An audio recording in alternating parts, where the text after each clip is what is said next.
What's going on, guys? Old Dirty Cougar here. So just wanted to do a video kind of explaining the AR housing size. So this is a 1.01.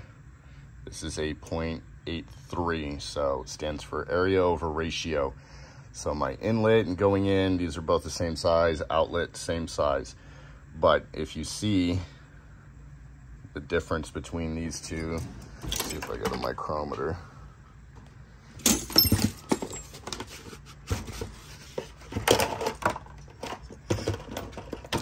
But basically, it's a 20% size difference. This is just going to be the outside measurements.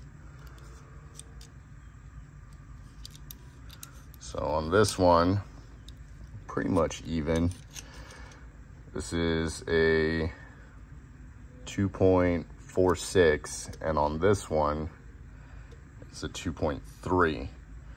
So, and that changes with the entire length of it.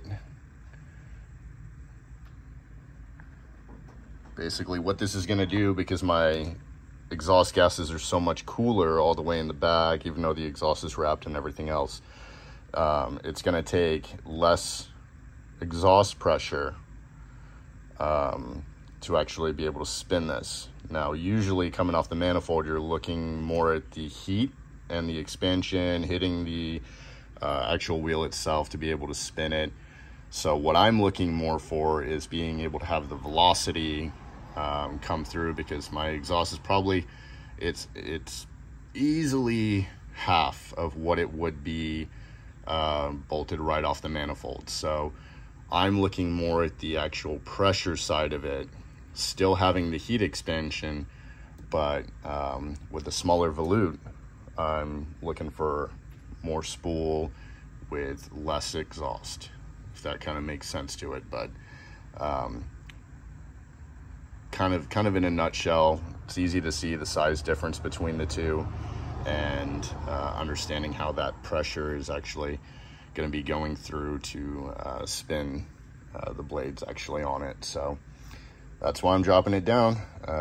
I just don't see myself running that high of RPM, considering my gear ratio of my transmission. I think it's a what is it, 0.63, and then my rear end is a 3.7. So at 80 miles an hour, I'm sitting at 2400 RPM. So even if I drop down to fourth gear whilst cruising on the freeway, I think I'm only hitting 3500 RPM, and that's right where I want it to be as far as my spool and everything else. So once I start taking her out to the racetrack, this isn't going to be for drag racing. So even though I've built the motor to be able to go 7,500, 8,000 RPM with no issue, I would like to have that good mid-range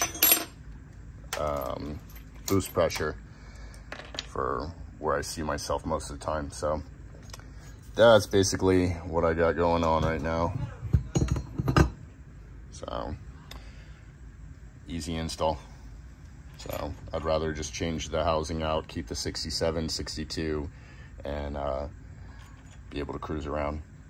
All right, hopefully that helps someone out there kind of understand, you know, why. But got these through VS Racing, really easy to work with, cool guys. This is a good mid-range turbo, so instead of going full-on cheap with eBay, even though some do work, these are basically a Garrett GT35.